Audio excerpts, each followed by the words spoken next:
자, 상속설계 두 번째 차시. 첫 번째 차시는 주마간산식으로 이렇게 쭉 훑어본 거고요. 두 번째 차시서부터 이제 본격적으로 법률과 관련되는 내용들이 쭉 나오죠. 근데 상속은 어려울 건 없어요. 어려운 건 없어요. 사실 이해만 잘 한번 하면 이게 공식 외우는 거하고 똑같아요. 우리 그냥 수학 공식 하나 외워놓으면 그냥 그거 평생 가는 거잖아요. 그렇죠? 상속도 똑같으니까 그렇게 보면 되고요. 자, 보겠습니다. 맨 위에 줄에 보시면 자, 23페이지서부터 시작합니다. 오늘은 23페이지서부터 몇 페이지까지 할 거냐면 38페이지까지, 이번 차시는 38페이지까지 쭉 한번 살펴볼 거예요. 시간에 상관없이. 자, 맨 위에 줄에 23페이지 맨 위에 줄에 보시면 사람의 마지막 재산관계나 법률관계를 정하는 내용이다. 상속제도는. 그래서 유언이 우선하지만, 그러니까 유언 상속이 우선의 원칙이죠. 유언이 우선하지만 상속인간의 형평성과 기여도를 고려한다. 그러니까 누군가가 부모님 재산 형성하는데 더 기여했다면 당연히 더 받아가야 되겠죠. 그게 기여분이에요. 그리고 누군가가 결혼할 때 도움을 더 많이 받았다면 덜 받은 사람은 당연히 나중에 상속받을 때 더 받아가야지. 그게 형평성이에요. 그러니까 큰아들이나 큰딸이나 어쨌든 누군가가 결혼할 때 집 사줬어. 그리고서 작은 아이는 못 받은 상태에서 사망하셨어요. 근데 돈이 있어, 재산은. 그러면 집 사서 받아간 것만큼은 여기 덜 받아가야지. 여기는 혜택 못 받은 것만큼 더 받아가야 되는 거고. 이게 형평성이에요. 그러니까 이런 부분도 이제 따질 거다라는 거죠. 이게 이제 특별수익이라고 얘기하는 건데. 자, 그래서 특징을 살펴보게 되면 재산상속과 신분상속이 분리가 됐다. 이거는 첫 시간에 한 얘기죠. 재산상속만이 해당이 된다. 그리고 유언상속이 우선이다. 그래서 첫 번째 줄에 뭐라고 되어 있어요? 유언상속과 법정상속이 다 있어요. 다 인정이 되는데 유언상속이 우선하고 법정상속은 유언이 없는 경우에만 2차적 또는 보충적으로 적용한다. 근데 우리 민법에 보면은 유언상속이 우선한다는 말은 없어. 그게 이제 법조문에 나와 있는 문구는 아니에요. 유언상속 우선이라는 부분은 당연히 그렇게 인정받고 있는 거지. 그 부분이 법률조항 상속편의 몇 조에 유언상속이 우선하며 법률상속은 유언이 없을 경우에 한다. 이런 조문은 없어요. 그러니까 이 조문을 찾는다라고 하면 못 찾을 거야, 아마. 그냥 요대로 기억하시면 돼요. 그러니까 찾으시는 분들도 많지 않지만 가끔은 물어보시는 분들이 있어요. 그러니까 요거 물어보신 분은 없는데 법조문이나 이런 부분들 물어보시는 분들이 있는데 찾아봐도 없을 거다. 그 다음에 균분 공동상속이 원칙입니다. 균분. 균일하게 나눠서 공동으로 상속한다. 그래서 우리가 이 안에서 가장 많이 나오는 단어 중에 하나가 이거예요. 공동상속인. 상속인이 하나면 모르는데 상속인이 2명이면 다 공동상속인이에요. 상속재산은 공유, 합유, 총유 이런 거 있잖아요. 그 중에서 상속재산은 공유재산이에요. 일단 분할되기 전까지는. 상속인은 공동상속인이고. 그래서 공동상속인이 균분해서 갖고 간다. 다만 여기서 배우자는 어떻게 갖고 가요? 배우자는 5화를 더 갖고 가죠. 왜? 배우자가 5화를 더 주는 이유는 한 가지입니다. 남편이 만약에 아니면 또 아내가 재산을 모으는 데 있어서 자식이 기여했을 가능성은 거의 없어, 사실은. 근데 배우자가 기여했을 가능성은 상당히 높죠. 그렇죠? 그러니까 당연히 더 줘야지. 5할 증분하는 것만으로도 작은 거지. 그래서 그렇게 오래전 세월이 아닌 때였는데 그 민법 개정을 배우자 같은 경우에는 몇 배 인정해주자 이렇게 개정안이 올라왔었던 적도 있었어요. 근데 통과가 안 돼서 그렇지. 그래서 배우자 같은 경우에는 그리고 여기 이 뒤에 가서 이제 상속인 지정일 때는 나올 건데 일단은 여기 문구가 있으니까 보겠습니다. 이 상태인데 이분이 돌아가셨다. 그러면 일단은 상속순위는 뒤에 가서 또 배우실 거예요. 상속순위를 배울 텐데, 다음 시간에 배우나? 이번 시간에 배우나 볼까요? 상속순위는 이 다음번에 배울 건데, 우리가 지금 배울 건 아니고. 근데 어쨌든, 이쪽이 직계 비속이에요. 직계 비속이라고 하는 건데, 비속이 1순위예요. 비속이 1순위. 요렇게는 직계 존속이라고 하는 거거든요. 존속이 2순위예요. 그 다음에 3순위는 형제자매고, 4순위는 이제 사촌인의 반계열적인 이제 4순위가 되는데, 그럼 배우자 순위는 어떻게 되느냐? 우리 민법에는 뭐라고 되어 있냐면, 배우자는 직계 비속이 있으면, 비속과 동순위. 비속과 동순위. 같은 순위. 직계 비속이 없고, 직계 존속이 있다면, 직계 존속과 동순위. 만약에 직계 존속도 없고 직계 비속도 없다면 단독 순위. 이렇게 간다라고 되어 있어요. 그러니까 자식이 있으면 자식하고 같이 받는 거고요. 자식이 없고 만약에 자식도 있고 부모가 있으면 부모는 못 받거든요. 자식이 없고 부모가 같이 계시면 그분들하고 나눠서 받는다. 그랬을 때 상속지분은 이렇게 되는 거죠. 이렇게 받아도 1대 1대 1.5고요. 이렇게 받아도 1대 1대 1.5인 거죠. 그래서 배우자는 5화를 증분해서 받는다. 사실 이것도 적은 거지. 훨씬 더 많이 들어야 되는데. 그래서 저 같은 경우에도 물론 우리 애들이 상당히 저도 큰 애가 31, 나이가 작은 애가 30인데 큰 놈은 장가에 갔고 작은 놈은 이제 아직 안 갔고 그래서 그렇게 돼 있는데 저 같은 경우에도 모든 재산은 공동이에요. 제 것만 있는 게 없어. 오히려 제 게 적어. 왜냐면 제가 더 많이 리스크에 노출되어 있잖아요. 밖에 다니는 것도 제가 더 많이 다니고 그 다음에 집에서 있으신 분보다 제가 더 스트레스 많이 받고 하기 때문에 제가 먼저 사망할 확률이 훨씬 높거든. 예, 그랬을 때, 아무리 자식이 부모님을 존중해도, 돈이 있을 때의 부모님과 없을 때의 부모님은 또 다르거든, 솔직히 얘기하면. 그런 부분들이 있기 때문에, 저 같은 경우에는 아예 그냥, 그렇게 해요. 상속 설계를 미리 그렇게 하는 거지. 그 다음에 임의상속 원칙입니다. 임의.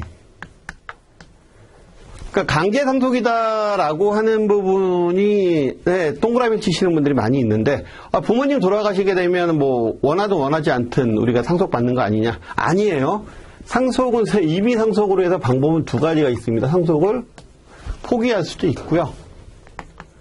한정으로 받을 수 있어요. 한정해서 받는다는 얘기는 채권과 채무를 받는데 만약에 부모님 재산에 빚도 있고 재산도 있다면 그러면 내가 받은 재산 범위 내에서 빚 청산하고 그래도 빚이 더 많으면 나는 손 터는 거고 모르겠다라는 거고 빚을 다 청산하고 나니까 돈이 남더라 하면 내가 갖고 간다 라는 게 한정승인이에요. 그러니까 부모님이 물려주신 재산과 빚을 다 청산하고도 빚이 많으면 그거는 그냥 그걸로 끝이야. 더 이상 안 갚아도 돼. 내 걸로 안 갚아도 돼. 근데 부모님이 남겨주신 재산이 더 많다면 빚보다 그럼 그거는 내가 더 가져도 돼. 그게 한정승인. 그 다음에 이제 단순승인.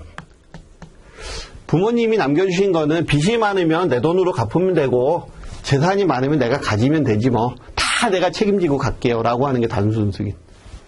이건 선택할 수 있다라는 거예요. 그러니까 선택할 수 있다라는 건 임의라는 거죠. 강제가 아니라는 거죠. 그래서 우리나라 민법은 강제 상속이 아니고 우리나라 상속은 임의 상속입니다. 그 다음에 상속인간의 형평성을 조절합니다. 그래서 상속분이 달라질 수 있어요. 기여를 하거나 또는 증여, 사전 증여를 받았을 경우에. 그래서 민법은 그래서 특별수익제도와 기여분제도. 그러니까 상속인간의 형평성을 조절하는 제도는 뭐냐 그러면 특별수익과 기여금, 그러니까 기여분제도라고 생각하시면 돼요. 특별수익과 기여분제도. 특별수익이라는 걸 간단히 설명을 하면 이런 겁니다. 뒤에서 다 설명할 거예요. 상속은 계속 중첩해서 설명이 들어가요. 근데 자꾸 이제 그러면서 쌓여나가는 거지, 지식이. 특별수익이라는 거는 간단히 보면 이런 거예요. 여기서 예를 들어서 이렇게 있어. 근데 이분은 먼저 돌아가셨고, 그러니까 계산하기 편하게 결혼할 때 5억 집 사줬어요. 지금 돈은 5억짜리야. 집 사준 게. 그리고 이분 돌아가셨는데 상속재산이 5억 있어요. 자, 그러면 이 사람 입장에서 보면 뭐라고 얘기할 거예요? 이거 집 사준 건 옛날 얘기고, 이거 15년 전에 집 사줬어. 아니, 20년 전에 사줬어. 이건 이거고, 아버님 5억 남겨놓고 가셨으니까 2.5억 나눠 갖는 게 맞다라고 얘기를 할 거야, 아마. 여기 입장에서 보면.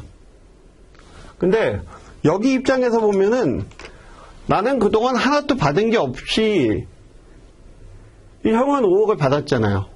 그러니까 형은 지난번에 받았으니까 이거 5억은 다 내 거야 라고 얘기하고 싶을 거라고. 그랬을 때 법에서는 어떻게 하느냐? 이렇게 한다라는 거죠. 2.5억이 아니고 먼저 받아간 거 있으니까 그거 빼놓고 나머지 갖고서 계산해서 나눠주겠다라는 거지. 이 사람은 원래가 2.5억만 가져가면 되는데 2.5억인데 이 사람은 5억을 미리 받아갔으니까 2.5억을 더 받아간 거죠, 이 사람은. 그러니까 당연히 못 받지. 여기는 5억 받아야 되는데 2.5억 뿐이 못 받잖아요. 지금 상속을 하면. 근데 5억이 있잖아. 그러니까 다 갖고 가는 거예요, 여기가. 그래서 이게. 그래야 형평이 맞지. 그래서 제가 가끔가다 고객들하고 옛날에 현업에 있을 때 상담할 때는 그런 얘기를 합니다.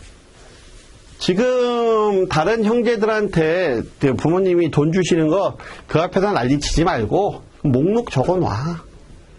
목록 적어놓고 그걸 증명할 수 있는 증거자료 다 수집해놨다가 나중에 상속재산 분배할 때 특별수익으로 다 고려해서 그거 감안하면 다 그거 차감하고서 하는 거기 때문에 그 앞에서 뭐 형은 더 줬고 뭐 누나는 뭐 어떻게 했고 뭐 이런 얘기 하지 말라고. 그런 얘기 뭐하러 하냐고. 어차피 의의만 상하지. 그러지 말고 그냥 다 적어놨다가 나중에 아버님 돌아가시고 나면 또 부모님 돌아가시고 나면 그 다음에 자료 제출하고 그래서 지분 분배 받으면 되지. 그 얘기를 많이 해요. 괜히 그렇게 하면 되지. 괜히 뭐 눈 밖에 나갔고서 그렇죠? 예. 부모 형제지간에 척질 거 아니잖아요, 그렇죠? 예. 그러니까 특별수익이라는 게 그런 게 있다. 그 다음에 이제 기여분제도 있어요. 예를 들어서 이런 거죠. 아버님이 식당을 운영을 하시는데 형이 뭐 예를 들어서 그 식당에서 그냥 거의 뭐 급여도 안 받고 아버님 고생하시니까 급여도 안 받고 거기서 진짜 뭐 먹고 자고만 하면서 열심히 같이 아버님 식당을 도와드려서 그 식당이 대박이 났다. 예를 들어서 그러면 근데 다른 형제자매들은 그냥 본인들 생활하느라고 바빴다. 그럼 그 가게에 아버님 돌아가시고 처분한다라고 하게 되면 당연히 형이 더 많이 받아가야 되겠지. 그 처분한 거에서. 그렇죠? 그걸 뭐라고 얘기해요? 그걸 기여를 했잖아요. 그러니까 그걸 기여분이라고 얘기해요. 만약에 그래서 아버님이 100억을 남겨놓고 갔는데 그 안에 기여분 인정받은 게 10억이다. 20억 할까요? 여기 20억 된다. 라고 하면 상속재산은 여기서 이거 뺀 80억 가지고 이제 나누기 시작하는 거예요. 80억 갖고 나누는 거예요. 만약에 원래가 4형제였다. 원래가 뭐 형제자매가 4명이었다. 그러면 원래 100억으로 계산하면 25억씩 나눠갔겠죠? 근데 그게 아니고 20억을 빼고 20억씩 나눠갖는 거예요, 이제. 이렇게. 그러면은 누군가 하나는 기여한 게 있으니까 40억 갖고 가겠지. 요렇게 계산은, 요게 형평에 맞잖아요. 고생한 만큼 더 갖고 가야지. 요게 이제 기여분. 근데 이 기여분을 인정받기가 쉽진 않아요. 굉장히 어려워. 솔직히 얘기해서, 뭐, 부모님이, 그러니까 가장 많이 예를 드는 게 이제, 뭐, 그렇게 가업하는데 뭐, 급여도 안 받고 그만큼 기여했다 뭐 이런 건데, 그러기가 쉬워요? 그죠? 그러니까 쉽진 않아. 굉장히 쉽진 않은 일이에요. 그렇긴 하지만 형평성을 위해서 이런 제도를 활용할 필요는 있는 거죠. 그 다음에 유류분 제도라는 게 있어요. 그러니까 상속인의 형평성을 위해서는 기여분 제도라는 게 있고 특별수익 제도라는 게 있다라고 하면 유류분 제도라는 건 뭐냐면 우리 이제 민법에서 맨 뒤에서 이제 배울 건데 이런 거죠. 이렇게 있다. 근데 뭐 형제는 둘이다, 뭐 자매는 둘이다, 아니면 형제 자매다, 뭐 이렇게 생각해 보자고요. 여기는 말을 너무나 잘 들었어. 너무나 이뻐했어. 여기는 정말 싫어했어, 부모님이. 그런 거 있어요, 부모 자식 간에도. 그러면 그래서 예를 들어서 재산이 100억이 있었는데 다 일로 줬어. 유언을 여기다 100억 다 일로 준다. 유언을 그렇게 해줬어요. 여기는 한 푼도 못 주겠다. 뭐 이럴 수 있거든. 이거는 가능해요. 이렇게 줬어. 그럼 여기 입장에서 보면 억울하잖아. 상속 자체에 대해서 좀 문제가 있다라고 판단을 하죠. 그래서 이랬을 경우에 법에서는 유류분이라는 제도가 있어요. 이 사람이 아무리 부모님한테 밉보였다라고 하더라도 부모님이 재산을 갖고 있는 상태에서 돌아가셨으면 자기의 지분을 받을 거라는 어떤 희망? 어떤 소망? 뭐 이런 게 당연히 있고, 그래서 당연히 그렇게 가야 되는 게 뭐 타당하다라고 판단할 수 있는데, 사회적으로도 보면. 근데 다 일로 갔다라고 하게 되면, 그러면 이거는 좀 문제가 있다라고 해서 유류분이라는 걸 두고 있어요. 예를 들어서 자식들 같은 경우에는 자기가 못 받은 거에 절반은 받아갈 수 있어. 자기가 받을 거에. 그럼 예를 들어서 이런 경우에는 원래 받을 거는 5대 5죠. 그죠? 이거의 절반. 그럼 25억. 그럼 여기 75억 가지고요. 여긴 25억 받아갈 수 있는 거예요. 이게 유류분이야. 부모님이 설령 한쪽에 다 몰아줬다라고 하더라도 최소한의 자기 권리는 가져갈 수 있다라는 거. 이걸 유류분권이라고 얘기를 하는 거고요. 이 얘기는 무슨 얘기예요? 처신 잘 하시라는 거죠. 상속 설계하실 때. 왜? 어차피 25억을 이쪽으로 줘야 되는 거면 예를 들어서 이렇게 나눠보면 안 될까요? 7대 30. 예를 들어서 여기는 부모님 속썩이고 정말 말 안 듣고 해서 너는 한 푼도 남겨주고 싶지 않지만 그래도 네가 반성하는 기미도 보이고 그 다음에 너도 내 자식이고 그러니까 그렇다라고 하더라도 똑같이 줄 수는 없다. 그러니까 너는 30억을 가져라. 여기는 70억을 주겠다라고 하면 최소한 무슨 상황은 안 벌어지냐면 이 둘 간의 재산 싸움은 안 벌어져. 왜냐하면 재산 싸움이 벌어지는 이유는 유류분권, 유증을 했을 때 재산 싸움이 벌어지는 이유는 유류분권에 대한 부분이나 뭐 이런 부분 갖고 따질 텐데 최소한 유류분권 이상은 줬잖아요. 그러니까 걸고 넘어져 봐야 어차피 더 못 받아가거든. 그러니까 최소한 이렇게 방지할 수 있다라는 거죠. 유류분 저기서 이제 두 가지인 거죠. 어떤 거냐면 유언 자유의 원칙을 인정하지만 일정 부분의 제한은 둔다. 그게 유류분권이다. 그리고 상속 설계를 할 때는 유류분권을 고려해서 컨설팅을 해주는 게 맞다. 두 가지 이야기가 여기 있는 거예요. 물론 이제 우리 교재에는 그렇게 써 있지는 않지. 두 번째 줄 뭐라고 돼 있어요? 피상속인의 무제한적인 유언 자유를 인정하는 경우에는 유족들의 생활 보장이 이루어지지 않을 수 있으므로 바로 밑에 유류분권을 인정하고 있다. 이렇게 써 있죠. 이 얘기가 이렇게 기억하면 된다라는 거죠. 그 다음에 이제 법정 상속과 유언 상속이 나옵니다. 법정 상속과 유언 상속. 자, 법정 상속과 유언 상속과 관련되는 부분은 말 그대로 법에서 정한 것과 말로 한 것, 뭐가 우선한다 그랬어요? 유언 상속이 우선한다 그랬죠? 그리고 법에서 정한 거는 자, 법정 상속에 유류분권이 필요할까 안 할까?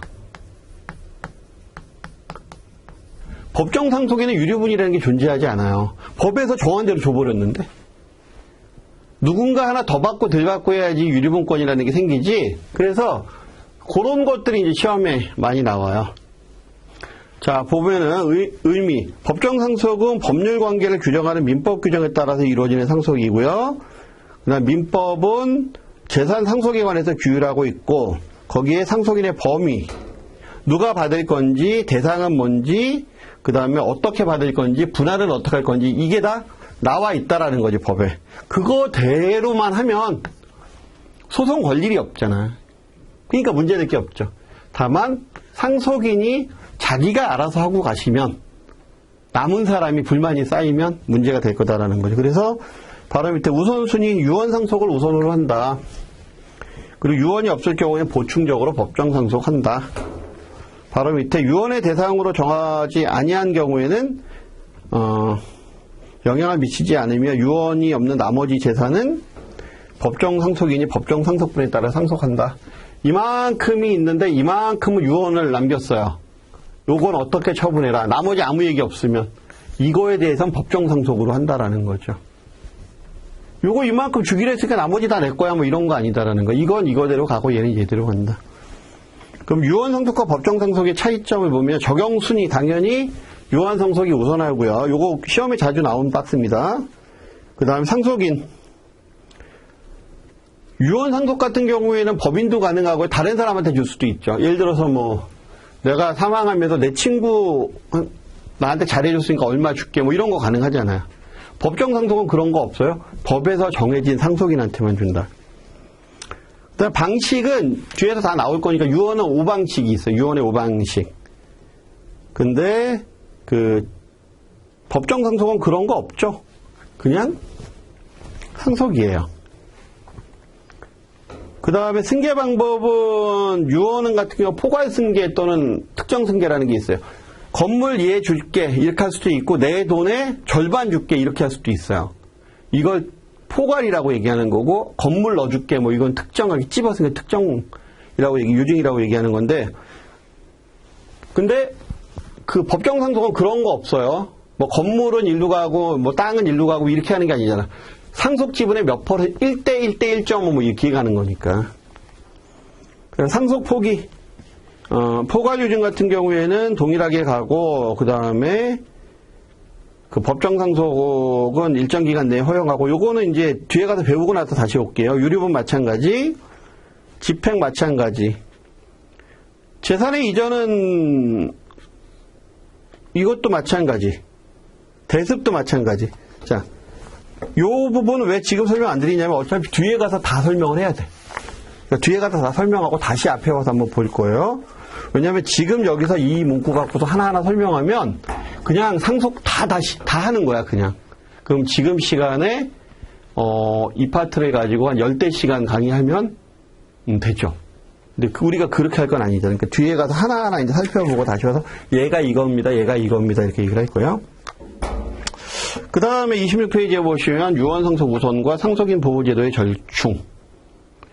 이게 이제 유류분이죠. 조금 아까 설명드렸듯이 유언 상속 우선하는데 유류분권 침해하면 유류분권 받을 수 있다고. 세 번째, 우리나라의 민법은 유언만을 인정하는 상속이 아닌 법정 상속인에 대한 최소한의 상속분에 대한 보장. 그래서 그걸 유류분 제도다. 이걸 인정하고 있다.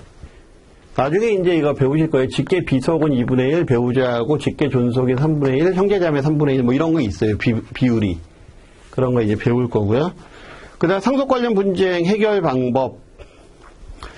일단은 이게 집에서 일어나는 일이잖아요. 그 가송사건이라고 얘기하거든. 가사소송이나 가사비송사건이라고 얘기하는데, 비송이라 그러면 이제 재판까지 안 가는 뭐 그런 부분들 얘기하는 거라서 그런 것들 우리나라 같은 경우에는 일반 그 법원에서 하지 않고 가정법원이라는 게 따로 있어요. 그래서 이거 가정법원에서 한다.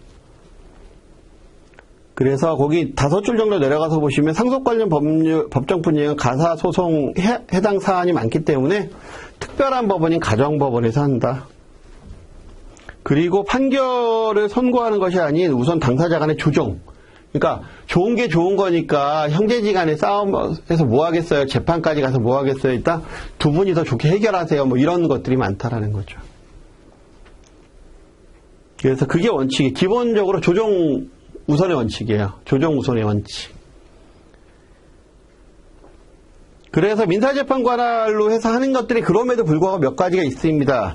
그러니까 가송사건이나 가사 비송사건 쪽으로 해서 가는 부분이 거의 대부분이지만 민사재판으로 가는 사건이 몇 가지가 있어요. 그것만 기억하시면 돼. 상속회복 청구, 유류분 반환, 상속순위 및 상속분에 대한 청구, 유언무효 확인소송. 하나, 둘, 셋, 네 개죠. 요거는 민사로 가요. 요거는. 자, 그 다음에 이제 그 나머지는 안 봐도 돼. 거기 어마무시한 게 써있죠. 그러니까 요것만 기억하면 나머지는 다 그냥 가정법원에서 하는 거니까.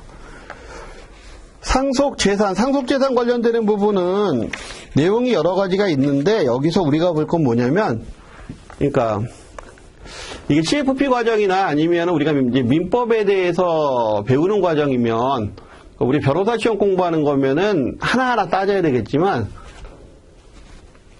우리 A 과정에서는 한 가지만 기억하면 돼요. 얘가 상속되는지 안 되는지. 상속재산에 들어가는지 안 들어가는지가 가장 중요한 포인트예요.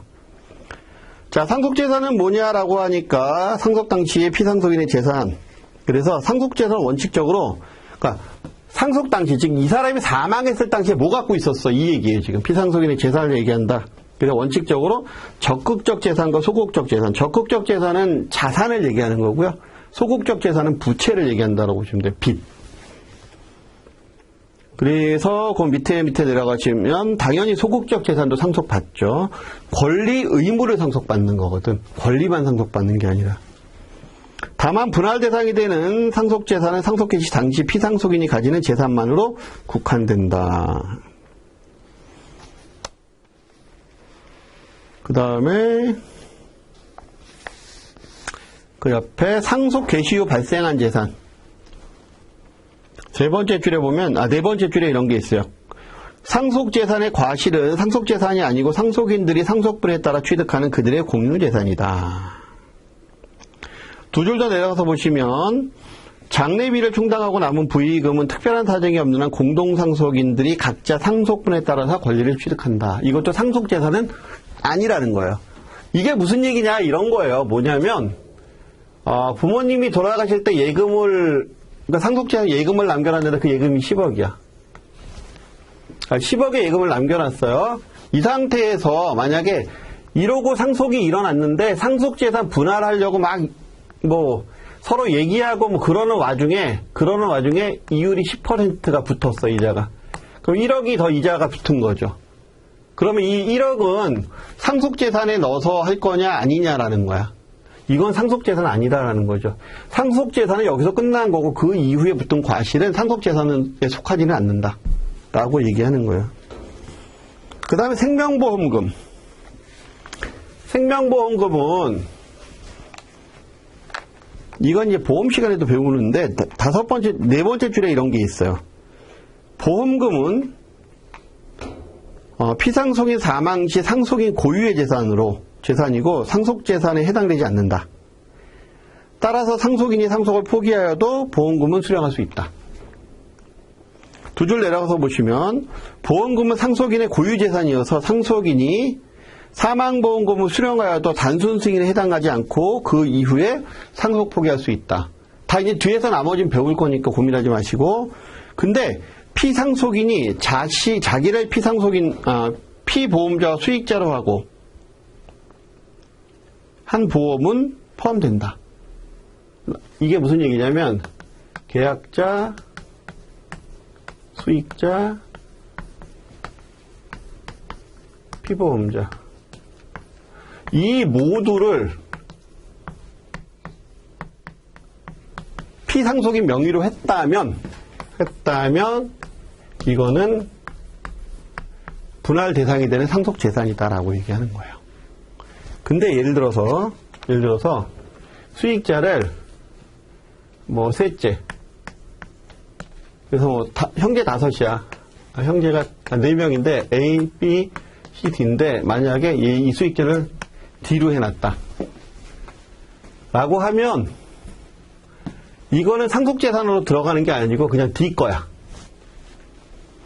이게 왜 이렇게 가능하냐면 한 가지예요. 상속재산은 조금 아까 얘기했듯이 피상속인이 사망할 때 갖고 있던 재산이거든요.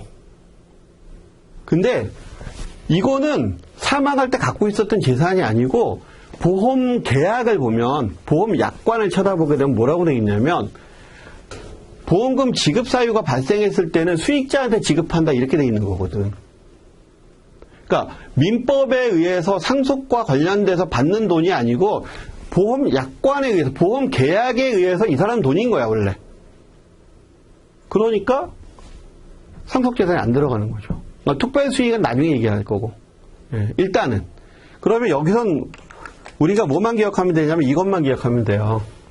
계피수가 똑같으면 상속재산이 들어간다.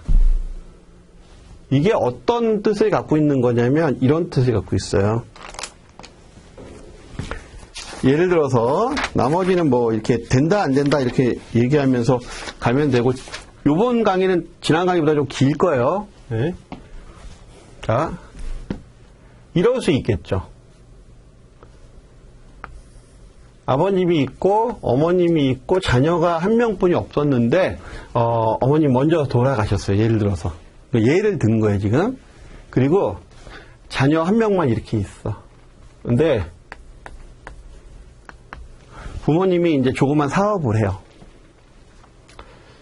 근데 사업을 하면서 보니까 사업이 녹록치가 않잖아. 녹록치가 않다 보니까 빚을 많이 졌네. 네, 채무가 좀 있어요. 이 상태에서 이분이 보험을 하나 가입해 놓은 게 있어. 채무 때문에 가입해 놓은 게 아니고 보험을 하나 가입해 놓은 게 있는데 이 사망보험을 가입을 해놨는데 이분이 돌아가시면 자녀한테 10억을 주게 돼 있는 사망보험, 종신보험을 가입해 놨다. 예를 들어서 이렇게 돼 있는 상황이었어요. 그랬다가 우연한 사고로 이분이 돌아가셔서 사망을 하셨어. 자녀는 지금 13살인 상태고 사망하셨어요. 이분이 상속이 일어나서 살펴보니까 빚이 50억이야. 다 정산하면 빚이 50억이에요. 그러면 이 돈은 당연히 부모님이 냈겠죠. 자녀 13살이니까. 이 돈은 어떻게 할 거냐라는 거지. 이 돈이 아이 돈이냐 아니냐라는 거예요. 상속재산에 들어가면 여기서 10억 까야 되겠지. 그러니까 아이 돈이 아닌 거야. 상속재산에 들어가 버리면 이 상황이 돼버리면. 근데 상속재산이 아니면 상관이 없다는 거지. 여기서 법원에서 뭐라고 얘기하는 거야? 이 수익자.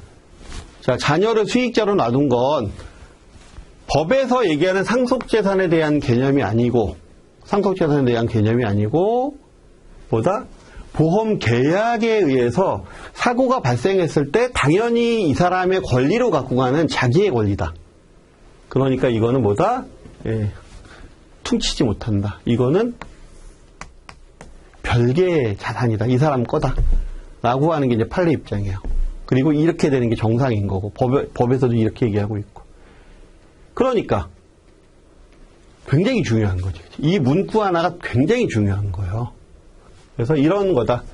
나중에 이제 상속폭이나 이런 거하고 연관돼서는 뒤에 가서 다시 얘기를 할 거예요.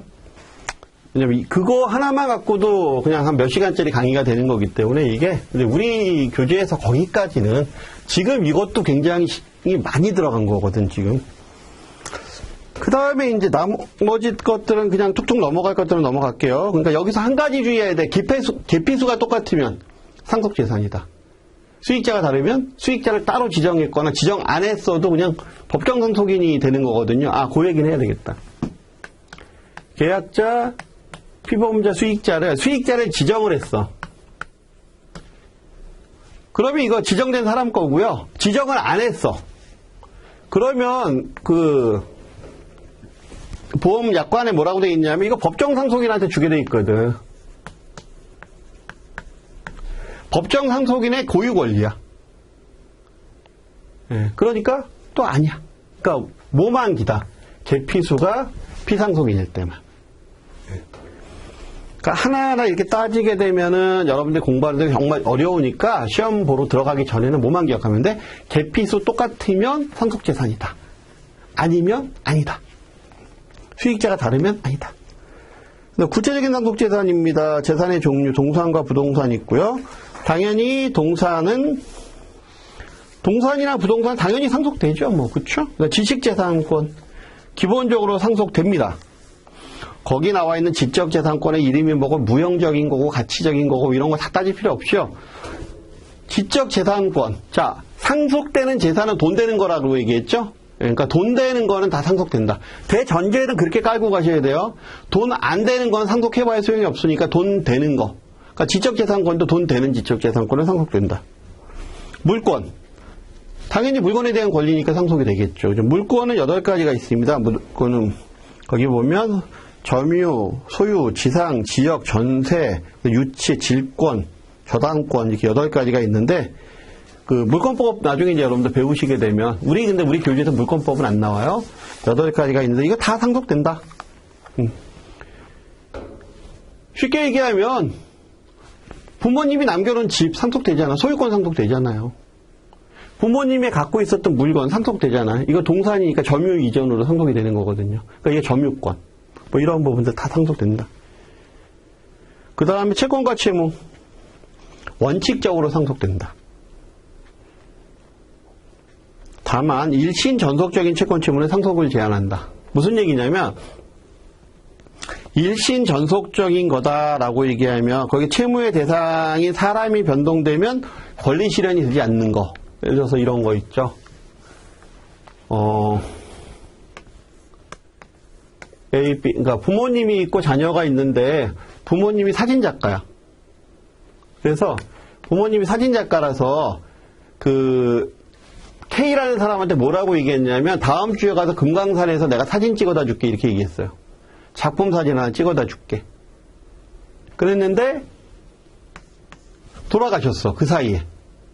그러면 A는 분명히 사진을 찍어줘야 되는 채무를 부담하고 있죠.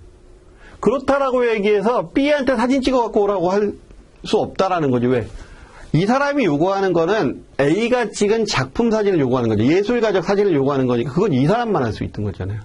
그러니까 또 하나. 내가 소설 하나 써주기로 했는데 사망했어. 근데 B는 그냥 전혀 소설하고 상관이 없는 사람이야. 뭐 아니면 그림 하나 그려주기로 했는데 사망했어. 뭐 이렇게 됐을 경우에 이런 부분들이 일신 전속적인 거라면 따져봤을 때 일신 전속적인 거 그 사람만이 많이 할 수 있는 거라면 그런 것들은 상속되진 않는다. 대신에 이제 미리 선금을 받고 뭐 이랬다 그러면 그건 또 이제 그 부분은 따로 따져야 되겠지, 그쵸? 예. 그 다음에 금전채권과 채무. 금전채권과 채무는, 금전채권은, 즉, 금전채권이나 금전채무를 뭐라고 얘기하냐면, 가분채권 또는 가분채무라고 얘기를 해요. 나눌 수 있는 거. 쪼개서 나눌 수 있는 것들. 우리 금전 같은 경우는 그냥 나눠 가질 수 있잖아요. 그쵸? 바로. 그런 것들. 그래서 금전채권은 상속 개시와 동시에 공동상속인의 상속분에 따라서 분할돼서 승계된다. 이거는 그냥 그 자리에서 승계가 돼버리는 거다. 근데 이제 은행에선 가끔가다 그런 경우 있어요. 여러분들도 이제 경험해 보시게 되면 예금이 하나가 있는데 아버님이나 어머님 돌아가실 때 예금을 하나 안겨놓고 갔는데 은행에 가서 이 중에서 내 거 이만큼 달라 그러면 안 줘요. 은행에서는. 왜 안 주냐면 그냥 전체 상속인에 대해서 허락받고 와라. 뭐 그렇게 해서 이제 상속재산 분할하는 거 다 서류 갖고 와라. 뭐 인감증명 첨부해라. 뭐 이런 얘기를 하는데 그거는 이제 이유가 이런 거예요. 뭐냐면 이 사람한테 이렇게 줬는데 사실은 상속 분쟁 중이어서 이게 줄 게 아니었었으면 안 될 수도 있잖아요. 그럼 나중에 소송에 휘말리고 하니까 그런 것 때문에 안전장치로 전체가 다 동의해야 드립니다. 이렇게 되는 거고요. 그거는 은행이 업무상 그렇게 처리하는 거고 법률상으로 그냥 다 나눠서 가져도 돼요. 그런 부분이 있다. 채무도 마찬가지예요. 채무도. 빚진 게 있다. 이만큼 빚졌다. 그러면 야 너는 요만큼 갖고 가서 갚아줘. 나는 요만큼만 갖고 가서 갚을게. 이런 거 안 돼. 채무도 균분이에요. 똑같이. n분의 1 무조건. 그래서 그 밑에 보면은 31페이지 메뉴에 보면 이행하여야 된다. 그 다음에 공동상속인은 이렇게 돼 있는데 그 사이에 뭐가 있는 거냐면 금전 채무. 뭐 금전 채무는 뭐 이렇게 있다고 보시면 돼요. 자신의 상속분에 따라 책임을 지고 자신의 고유 재산에 대해서도 집행이 가능하다. 즉 상속 채권자가 이제 집행을 할 수 있다라는 거죠. 이런 부분들. 이게 이제 어떤 걸 뜻하는 거냐면 이런 걸 뜻하는 거예요. 이게 왜 이렇게 뒀냐면 예를 들어서 생각을 한번 해보면 A가 있고 B가 있고 C가 있는데 K가 있어요. 채권자야. 이 사람이 채무가 100억이고요. 그 다음 채권이 50억이야. 그럴 수 있어요. 그렇죠? 사업하다 보면 빚진 게 더 많을 수도 있단 말이에요. 이 상태예요. 그러면 근데 여기도 보니까 여기도 본인 재산이 한 100억 되는 사람이고요. 여기는 채무만 한 50억 정도 되는 사람이에요. 예를 들어서 극단적 예를 들은 거예요. 유언을 하는 거야 이 사람이. 이거는 네가 책임져라. 이거 네가 갖고 가라. 이렇게 놔버리면 그리고 채권자는 그러면 여기다가 이 채무를 일로 갖고 갔으니까 여기다가 그 돈을 달라 그럴 텐데 원래 파산자죠. 그렇죠? 돈을 갚을 방법이 없지. 그럼 여기는 빚 안 갖고 갔으니까 여기다 못 달라 그럴 거잖아. 이런 말이 안 되잖아. 그렇죠? 이러면 말이 안 되지. 그래서 재산은 네 맘대로 나눠도 된다. 다만 유리분권 침해하면 지들이 알아서 이제 해결하겠지. 어쨌든 재산은 그렇게 나눠도 되지만 뭐는 채무는 그렇게 못 나눈다는 거예요. 채무는 상속 지분대로 나눠라 라는 거예요. 이게 대원칙이에요. 그래서 그 얘기를 적어놓고 있는 거예요. 공동상속인은 자신의 상속분에 따라 책임을 지게 된다. 채무는. 안 그러면 웃기는 상황이 벌어지잖아요. 그렇죠? 안 그러면 뭐 야 형이 네 생활비 다 대줄 테니까 채무는 네가 다 부담해. 그리고 나가 떨어져. 그냥 뭐 이러면 안 되니까. 손해배상 청구권 당연히 상속됩니다. 그 다음에 취소권도 상속이 돼요. 형성권, 계약의 효력이 없는 취소권이나 해지권, 환멸권 등의 형성권도 일반적으로 상속이 됩니다. 그리고 다만 이러한 권리는 공동상속인 전원에게 불가분적으로 귀속된다라고 봐서 공동상속인 전원이 공동으로 행사해야 된다. 뭐 이 부분은 있지만 기본적으로 상속된다. 보증채무. 보증채무는 이건 외우세요. 자, 일반적인 보증채무나 연대보증채무는 상속됩니다. 근데 거기에서 보시면 다만 포괄적 신용보증과 같은 불확정한 계속적 보증채무는 아직 확정되지 않은 이상 상속되지 않는다. 그래서 그걸 정확히 이해하려면 거기서 두 줄 정도 내려가서 보시면 보증기간과 세 줄 내려가서 보시면 보증기간과 보증 한도에게 정함이 없는 계속적 보증. 의 경우에는 보증인이 사망하면 보증인의 지위가 상속인에게 상속된다가 할 수 없고 안 된다라는 거죠. 즉 기간이나 금액을 정하지 않은 기간과 보증 한도액을 정함이 없는 계속적 보증. 그러니까 이런 거예요. 부모님이 돌아가시면서 언제까지인지 정해놓지도 않고 나 이거에 대해서 보증 썼어. 예를 들어서 금액도 안 정하고 기간도 안 정하고 보증 쓴 게 있어요. 그러면 그거는 부모님이 일하시면서 그렇게 한 거고 그걸 자식들도 그걸 가지고 갈 수는 없잖아요. 그렇죠? 그러니까 A라는 사람하고 거래를 하면서 그 거래 관계 때문에 부모님은 잘 알고 있는 사이니까 서로 간에 그렇게 했다 손 치더라도 그걸 잘 모르는 상속인이 그 채무까지 부담할 수는 없으니까. 그러니까 정함이 있는 채무는, 그러니까 일반적인 보증채무나 연대보증채무는 정함이 있는 거거든요.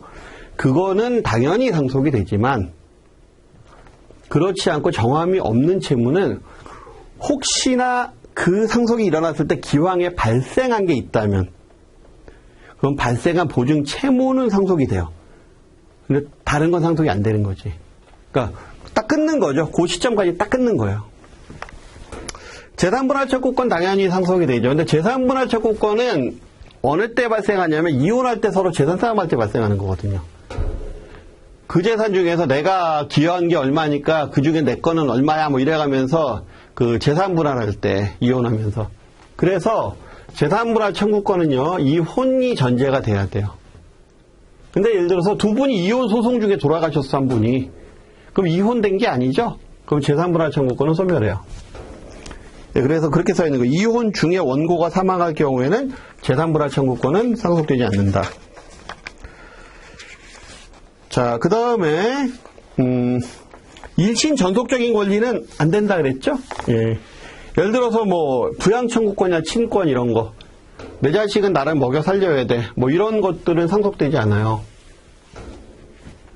그 다음에 상속재산과 상속재산과 상속세 과세 대상 재산, 요 파트는 지금 할 거 아니에요. 요 파트는 접어놨다가 나중에 우리가 상속세법까지 배우고 나서 다시 와서 보세요, 여러분들이. 왜냐하면 지금 요 파트 반 페이지도 안 되는데 이걸 지금 설명하려면은 그냥 상속세까지 가서 다 설명 다 해야 돼. 그러니까 종합적으로 그냥 단어만 나와 있는데 그 단어가 다 1시간짜리예요. 그러니까 그 옆에 나와 있는 33페이지 상속세 과세 체계도 당연히 어디서 배울 거예요? 저랑 같이 상속세법 할 때 배울 거예요. 그러면 이제 상속 방식에 대해서 좀 볼까요? 상속 방식. 상속 방식은 포괄 승계 방식이면서 당연 승계입니다. 그러니까 다 똑같이 아까 얘기했었던 거죠. 지난 시간하고 상속은 요것만 하고 요건 안 합니다. 아니라 그랬어요. 다 포괄. 일괄적으로 권리 의무가 넘어간다. 포괄 승계다. 그러면서 당연히 넘어간다.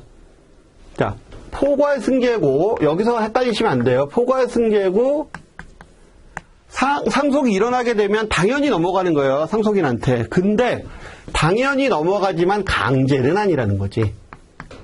의무라는 거죠. 그러니까 이걸 잘 해석하셔야 돼요. 포괄적으로 당연히 넘어가지만 받고 안 받고는 본인들이 판단한다라는 거예요. 그러니까 임의상속인 거지. 그래서 거기 보면 포괄 승계고 당연 승계다.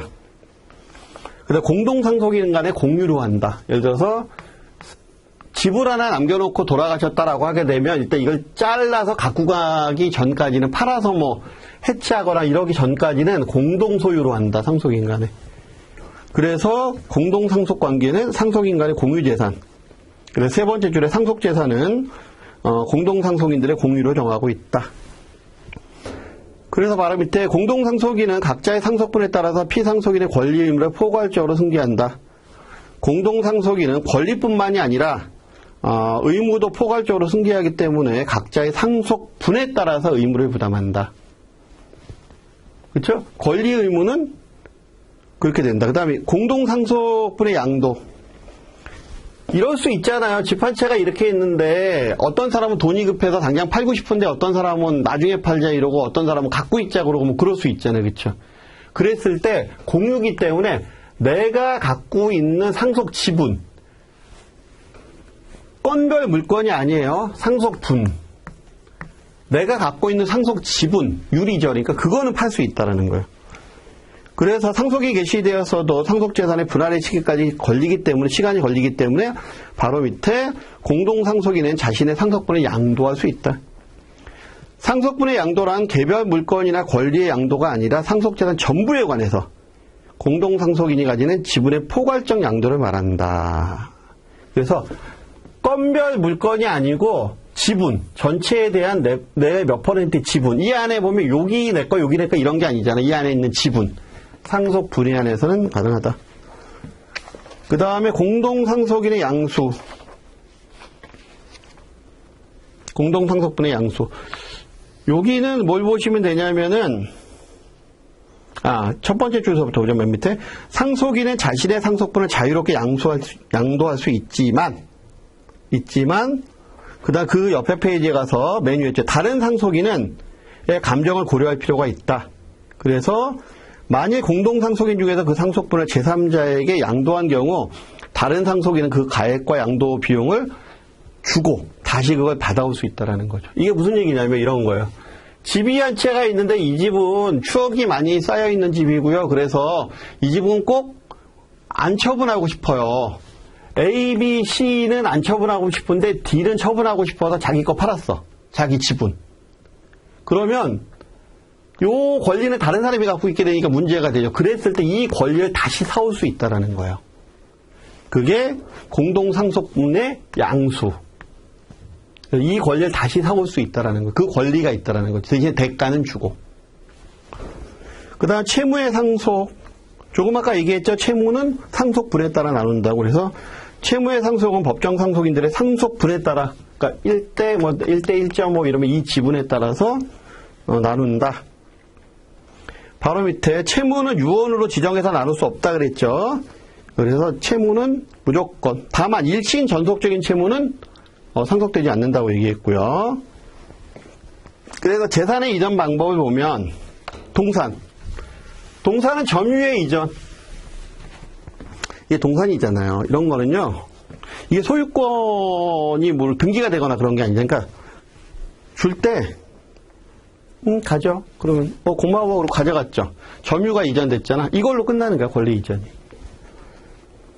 다만 그래서 점유로 한다. 다만 동산 중에서도 일정한 동산들은 등기 등록해야 되는 등록이 있어요. 자동차 등기하잖아요.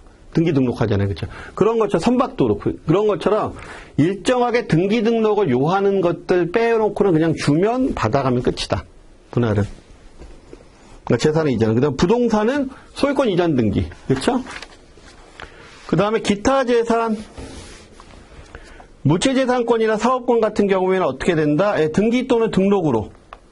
그러니까 무채재산권, 지적재산권이나 영업권, 사업권 등도 법에서 보장하고 있으면 상속된다. 그랬을 땐 등록하거나 신고로서 한다. 근데 바로 밑에 상속되지 않는 경우도 있다. 그러니까 무조건 상속된다라고 하면 틀린 거지, 이건. 그 다음에 경영권이나 승계, 요거는 나중에 그냥 승계, 그 다음에 개인기업의 소유권 승계하고 법인기업의 소유권 승계. 첫 번째 줄만 체크하면 돼요. 가업용 자산을 소유권을 각각 자산별로 이전받는다. 그러니까 개인용 재산, 개인 사업자 같은 경우는 식당을 넘겨준다 그러면 식당은 식기, 재산, 건물 뭐 이런 거 다 따로 등기 등록하잖아요. 그렇죠? 근데 법인은 어떻게 해요? 그냥 주식만 넘겨주면 되지. 그 차이가 있다라는 거예요. 개인 기업의 소유권 승계는 건별로 한다. 물건별로. 근데 법인은 주식으로 넘겨버린다. 딱 그거예요, 그거. 그다음 제3자에게 매전할 수도 있고, 뭐 기업 공개할 수도 있다. 기업 공개 같은 경우가 맨 밑에 줄에 보면 이거 가끔 나옵니다. 오히려 거꾸로 사업 승계 쪽으로 해서 얘가 나오는 경우 있어요. 기업 공개는 가족 기업으로서의 한계를 극복하고 현재의 가업을 더욱 발전시키기 위해서 상장하거나 뭐 이렇게 하는 거죠. 그래서 가족이 보유한 지분을 필요한 만큼 매각해서 상속세나 또 상속재산 필요한 사람에게 나눠줄 수도 있고, 사회 환원도 가능하고. 마지막으로 이제 상속재산에 대한 확인을 보게 되면 한 페이지 넘겨보시면 이런 경우 있어요. 이게 어떤 경우를 얘기하는 거냐면은 부모님이 돌아가셨는데 예금이 얼마인지, 땅이 얼마 있는지 없는지 자식이 모르는 경우 있거든요. 딱 감추고서 딱 하시는 분들도 있거든요. 그렇게 했을 경우에 이런 거 이용하면 된다라는 거죠. 가로 1번의 금융재산의 확인 방법.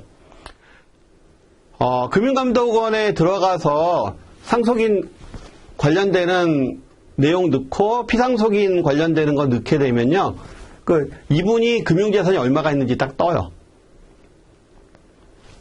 그 다음에 부동산 재산 확인도 가능해요. 이런 경우에는 이제 조상 땅 찾기 뭐 이렇게 서비스 이래서 가까운 시, 군, 구청 뭐 이런 데 관공서 가서 돌아가신 거 이제 증빙은 해줘야 되겠지. 돌아가신 거 증빙 안 해주면 안 가르쳐 줍니다. 예, 자식이 아무리 가도 부모님 재산 안 가르쳐 줘요. 근데 사망해서 확인하기 위해다 그러면 사망진단서 이거 이제 띄워갖고 가시거나 재적등본, 그러니까 사망 확인서 띄워갖고 가셔서 내용 띄워갖고 가시고 이제 그 자식이다라는 거 예를 들어서 해갖고서 가시면 그래서 이제 조회가 가능하죠. 안심상속 서비스, 월수업 서비스 같은 경우에는 그런 것들에 대해서 그 다음에 상속과 관련해서 업무를 진행하려면 굉장히 여러 가지 서류가 필요하거든요. 등기할 때, 등록할 때 뭐 이런 것들.